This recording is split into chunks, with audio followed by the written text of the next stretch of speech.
안녕하세요.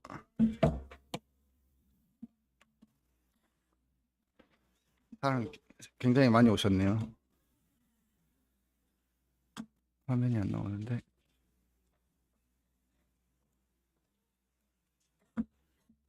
아니, 마우스가 어디 갔지?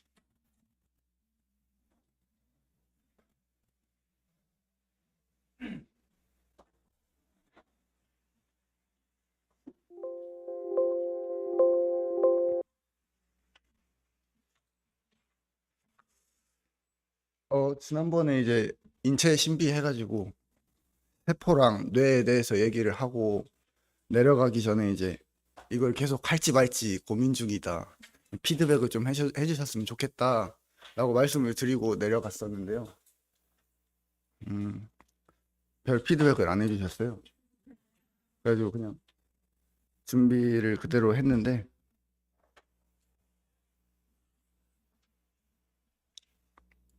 오늘은 이제 눈이랑 귀에 대해서 준비를 했습니다. 먼저 바로 시작하면 눈인데요. 눈은 100만 가지 정도의 색상을 구별할 수 있다고 합니다. 그리고 우리 눈은 평생 4억 번 정도 깜빡인다고 하는데요. 1분에 15회에서 20회 정도? 그래서 하루에 8시간 잔다고 치면은 16시간 해가지고 하루에 14,000회에서 19,000회 정도. 그리고 1년에 한 520만 번. 그리고 7, 80년 산다고 쳤을 때 4억 번 이상 이렇게 깜빡인다고 하는데, 혹시 여기서 눈을 왜 깜빡이는지 아시는 분 계실까요? 우리 눈을 깜빡이는 이유는 눈을 깜빡이면서 이제 자연스럽게 눈꺼풀이 눈의 표면을 닦아주는 역할을 하고요. 눈을 감으면서 안에 있는 물이 나와서 저희의 눈을 수분을 공급해주는 그러한 역할을 하기 때문에 눈을 깜빡이는 게 굉장히 중요하거든요. 근데 요즘 핸드폰 보고 컴퓨터 보면은 사람이 저절로 눈을 잘 안 깜빡인데요. 그래서 의식적으로라도 눈을 깜빡여 주는 게 건강에 좋다고 하고요. 여담으로 이제 20, 20, 20 규칙이란 게 있어요. 이제 20분 동안 한 거를 봤으면은 최소 20피트 뒤에 있는 6m 정도 뒤에 있는 물체를 20초 동안 보는 게 눈 건강에 좋다, 이렇게 말을 하더라고요. 그래서 그렇다면 왜 눈을 이렇게 쉬게 해줘야 되나, 눈이 어떤 일을 하나에 대해서 얘기를 할까 하는데, 저희 눈이 1분 동안 하는 일은 슈퍼컴퓨터로 구현을 하려면 최소 100년 이상이 걸린다고 합니다. 그렇게 눈이 엄청난 일을 하는데, 그거에 대해서 오늘 좀 얘기를 하도록 하겠습니다. 혹시 여기 보이시는 이 눈 누구 건지 아시겠나요? 아니에요.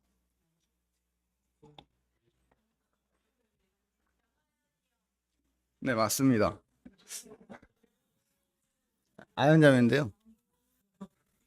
제가 사진이 없어가지고 뒤지다가 그나마 눈이 제일 잘 나온 사진이더라고요. 그래서 갖고 와봤고, 아연자매한테 가서 맛있는 거 사달라고 하세요.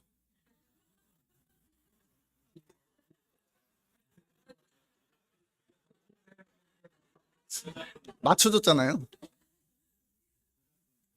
저희의 눈은 이렇게 생겼거든요. 이렇게 구성이 돼 있어요. 생각보다 별거 없죠. 간단한 것만 나와서 그런데 조금 더 자세하게 들어가면은 이렇게 구분이 됩니다.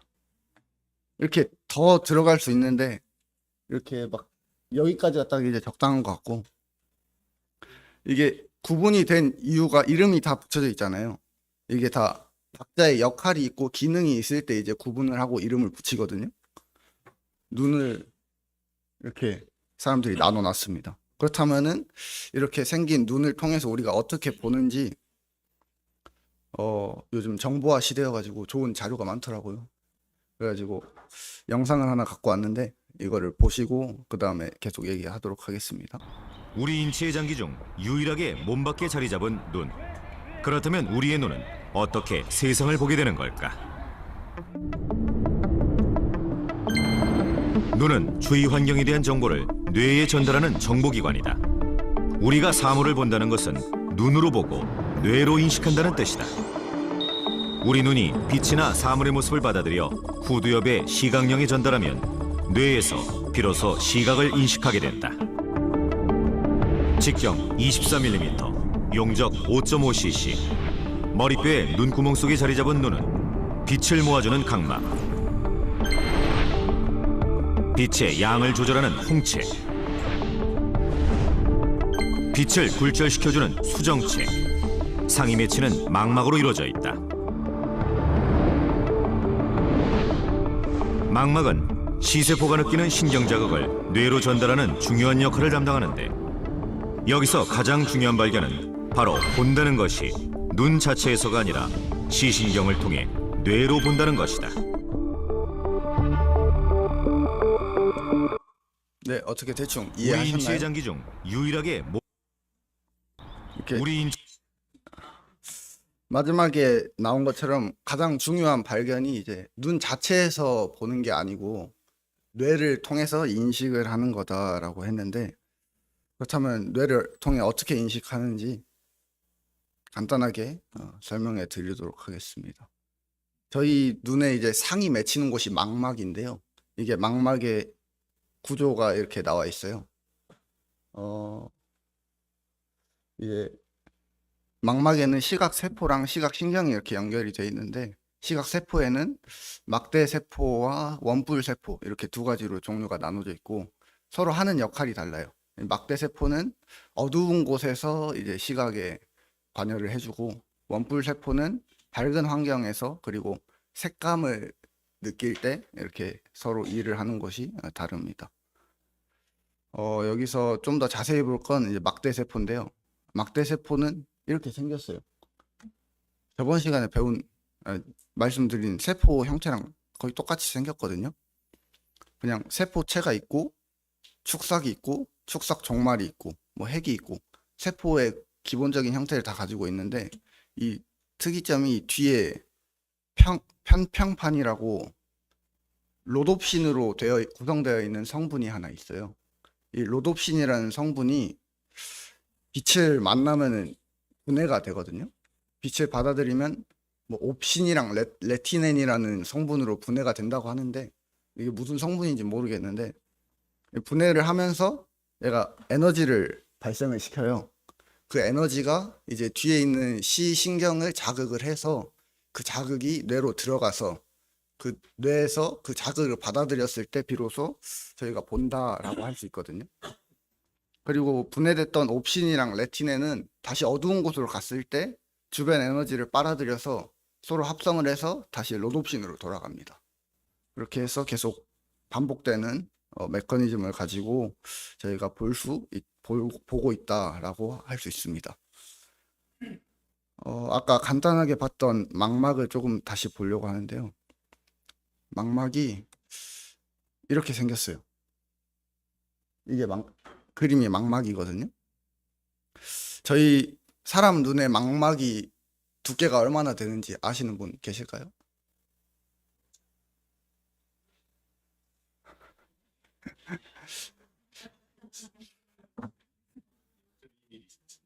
거의 비슷하셨어요. 0.1mm에서 0.5mm 사이라고 해요. 근데 그 0.1mm에서 0.5mm를 10개의 층으로 나눠놨어요. 층이 10개로 구분이 되고, 이 10개의 층에 있는 각 세포들이 온전히 모든 일을 해줄 때 저희가 볼 수 있거든요. 그렇기 때문에 이 망막에 있는 하나의 신경세포가 0.01초 동안 일어나는 완전한 과정을 재현하기 위해서는 일시에 500개의 비선형 미분 방정식을 푸는 것이 100번 필요하다. 여기 나와 있는데, 그래서 아까 처음에 말씀드렸던 1분 하는 일이 슈퍼컴퓨터가 최소 100년이 걸린다. 그 얘기가 나온 거고요. 그래서 제가 이거 보면서 도대체 비선형 미분 방정식이 뭐지? 제가 학창 시절에 공부를 안 했거든요. 그래가지고 이게 어떻게 생겨먹은 건지 몰라서 인터넷을 찾아봤는데 뭔 방정식이 계속 나오더라고요. 이게 미분 방정식인가를 몰라서 요즘 잘 나가는 AI 친구한테 물어봤어요. 비선형 미분 방정식 문제를 하나 내달라 했더니 이렇게 내주더라고요. 이거 보시고 얼마나 어려운지 감이 오세요? 안 보이시나요? 근데 보여도 모르는 문제일 거예요. 아시겠어요?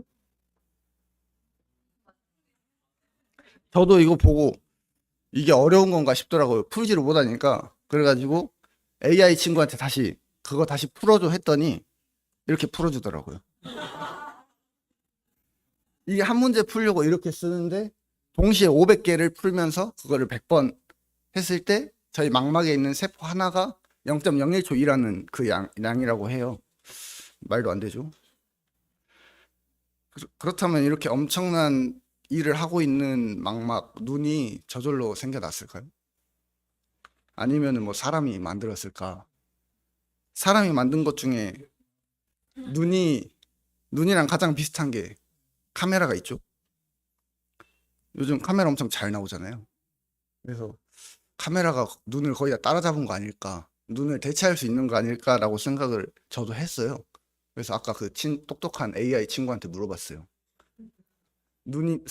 카메라가 사람 눈을 얼마나 따라잡았냐 이거 물어봤더니 한 80%에서 90%는 따라잡았대요. 근데 아직까지 완전하게 모방할 수는 없다라고 하더라고요. 그래서 어떤 것이 모방할 수 없는 거냐 이렇게 물어봤거든요. 그랬더니 저희가 이제 아까 빛의 양을 조절하는 홍채가 있잖아요.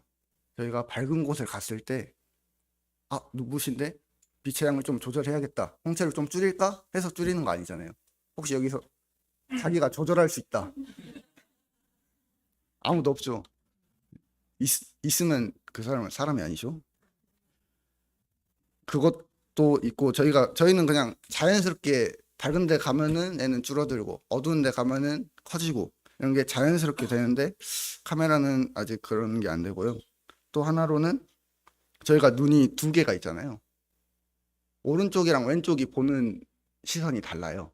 주눈이 따로 있고 보조눈이 있는데 그 두 개의 상을 합쳐서 이제 계산을 해서 한 물체가 얼마나 떨어져 있는지 그리고 그 물체가 얼마나 깊은지에 대해서 계산하는 그러한 역할을 한다고 해요. 그래서 그것 또한 카메라에서 따라올 수 없는 것 중에 하나고, 더 많은 게 있어요. 더 많이 따라올 수 없는 게 많고 아직까지 과학적으로 밝혀지지 않는 눈에 대한 어떠한 사실들이 많은데 그러한 것들을 보면서 창조 과학자들이 모인 커뮤니티에서 이런 말을 했다고 합니다. 눈은 우리에게 주어진 귀중한 선물입니다. 그 복잡성과 기능은 우리를 놀라게 하며 창조주의 지혜와 사랑을 엿보게 합니다. 여기서 뭐 눈이 있다고 내가 보고 있다는 것에 감사하고 있으신가요? 여기 계신 모든 분들은 지금 눈을 가지고 하나님의 지혜와 사랑을 엿보고 계십니다. 하나님께 감사를 할 이유라고 생각을 합니다. 눈은 더 들어가면은 너무 많이 어렵거든요. 저도 모르는 게 너무 많아가지고 최대한 간단하게 성도님들도 이해할 수 있을 정도로 준비를 했고요. 그 다음은 귀입니다. 귀는 청각 기능과 신체 균형을 유지하는 부분 두 가지로 나눌 수 있고요. 귀 안에 있는 달팽이관에는 15,000개의 유모 세포가 존재한다고 합니다. 그리고 귀는 소리를 감지하고 해석하는 놀라운 복잡성의 공학적 걸작이다 라고 하는데, 이 마지막 말은 아까 그 똑똑한 AI 친구 있잖아요. 그 친구한테 제가 물어봤어요. 귀를 한마디로 표현하면 어떻게 표현할까 물어봤더니 이렇게 대답을 해주더라고요. 그래서 과연 공학적 걸작인지 간단하게 알아보도록 하겠습니다. 귀의 구조는 이렇게 생겼습니다. 귓바퀴가 있고 웨이도가 있고 고막 그리고 망치, 모루, 등자뼈 이 세 개의 뼈가 있고 그 뒤에 달팽이관이 나오고 그리고 신경을 통해서 뇌로 들어가는 그런 구조인데, 이것도 마찬가지로 좋은 영상이 있어서 어떻게 들리는지에 대해서 잠깐 보고 넘어가도록 하겠습니다.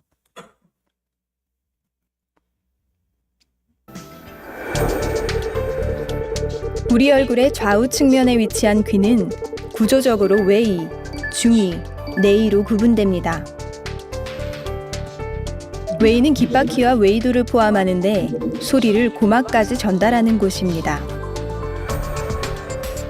연골로 만들어진 귓바퀴가 소리를 모으면 외이도가 공명기 역할을 해서 소리를 고막에 전달합니다. 새끼손톱만한 고막은 외이와 중이를 나누는 경계선으로서 소리의 전도에 매우 중요한 역할을 하는데요. 외이도를 통과해 들어온 소리로 인해 고막이 북처럼 떨리면 귀의 두 번째 부분인 중이에서 그 소리를 진동으로 받아들입니다. 이때 이소골이라고 하는 귀 속 뼈를 따라 진동이 달팽이관으로 전달되는데요. 달팽이관 속엔 림프액이 있어서 이 림프액이 흔들릴 때마다 청세포, 즉 작은 선모가 진동해 신경신호를 만들고 이 신호가 대뇌로 도달하면 우리는 비로소 소리를 듣고 이해할 수 있게 됩니다.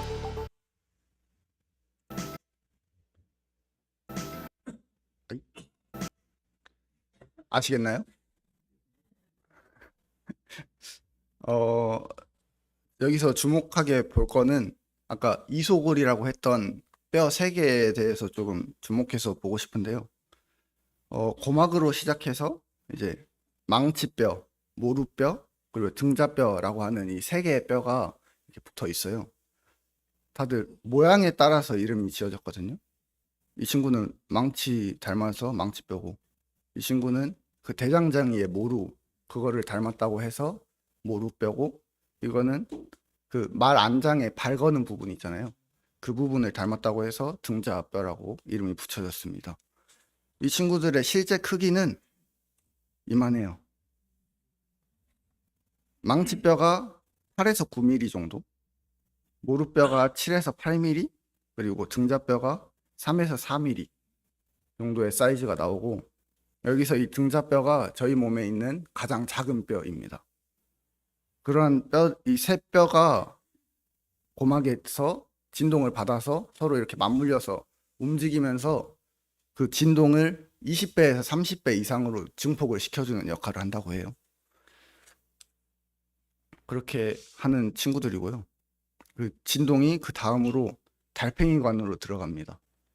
달팽이관은 달팽이처럼 생겼다 해서 달팽이관이에요. 달팽이처럼 생겼나요?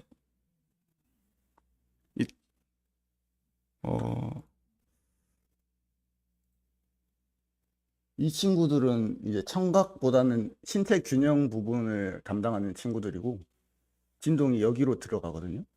여기로 들어가서 이쪽에 있는 게 이제 여기가 균형 감각이고 여기가 청각을 담당하는 부분입니다. 달팽이관을 이제 열어보면은 이렇게 생겼는데 3개의 층으로 이렇게 나눠져 있어요. 그 중에서 청각의 가장 중요한 기관은 가운데 있는 코르티 기관이라고 하는 곳입니다. 코르티 기관을 조금 고등학교 때 들어보셨을 텐데 아시는 분 계실까요? 코르티 기관, 전정 기관 해가지고 고등학교 수업 시간에 나올 거예요. 코르티 기관에 대해서 자세히 보면은 이렇게 생겼어요. 이게 달팽이거든요. 달팽이가 이제 2바퀴 반을 구르고 길이가 약 3.5cm 정도 나오고요. 이 안에 이 가운데 이제 판으로 이렇게 나눠져 있는데 여기 속에 들어있는 게 이 코르티 기관입니다. 이제 맨 밑에 기저막이라고 하는 막이 있고 그 위로 유모세포, 아까 말씀드렸던 세포가 안쪽에 하나, 바깥쪽에 3개 이렇게 올라와 있어요. 그리고 그 위에 이제 잘 안 보이실 텐데 위에 선모라고 이제 털들이 이렇게 올라와 있거든요. 세포 위에. 그 털들 바로 위에 개막이라고, 요즘 말로 덮개막이라고 하는 막이 이렇게 딱 부착이 돼 있어요. 그래서 진동이 이렇게 올라와서 기저막을 흔들면 이 세포들이 이렇게 흔들려요. 이렇게 흔들리고 얘들이 흔들리면 그 위에 있는 선모들도 흔들리겠죠. 흔들리면서 이 덮개막을 이렇게 자극을 하는데 그러한 전기적 자극이 이제 신경로를 타고 들어가서 뇌에 전달을 해서 그거를 인식을 하면 비로소 우리가 듣는다라고 할 수 있습니다. 요 세포들을 조금 더 자세히 보면은 실제 사진으로 보면 이렇게 생겼어요. 잘 보이시나요? 하나만 똑 떼서 보면은 이렇게 세 개의 층으로 이쁘게 생겼죠? 이렇게 생겼습니다. 이러한 귀의 달팽이관에 대해서 알아봤는데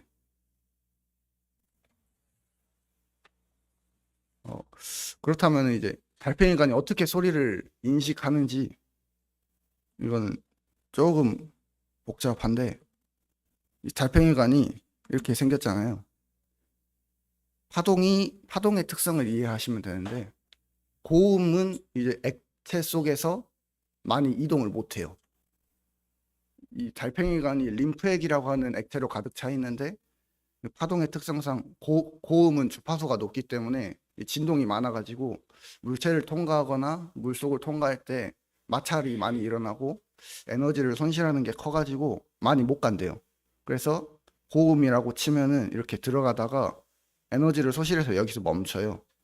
그러면은 여기까지만 있는 세포들이 신호를 보내는 거겠죠. 그러면은 여기 있는 세포들이 보내는 신호는 고음인 거예요. 근데 저음은 대신 좀 더 많이 들어가서 여기 있는 여기를 건드린다고 해서 여기서 신호가 오면 그것은 뇌에서 저음이다 이렇게 인식을 하게 되는 것입니다. 그리고 이 안에 이게 기저막인데 이거는 가면 갈수록 폭이 넓어지고 이제 저음 약한 힘에도 이제 잘 흔들릴 수 있게 유연해진다고 합니다. 아까처럼 창조과학 커뮤니티에서 글이 있었는데 귀는 우리가 창조주의 음성을 듣고 그의 뜻을 이해하며 그의 지혜를 수용하는 데 사용되는 중요한 감각 기관이라고 합니다. 귀로 하나님의 음성을 듣고 계신가요?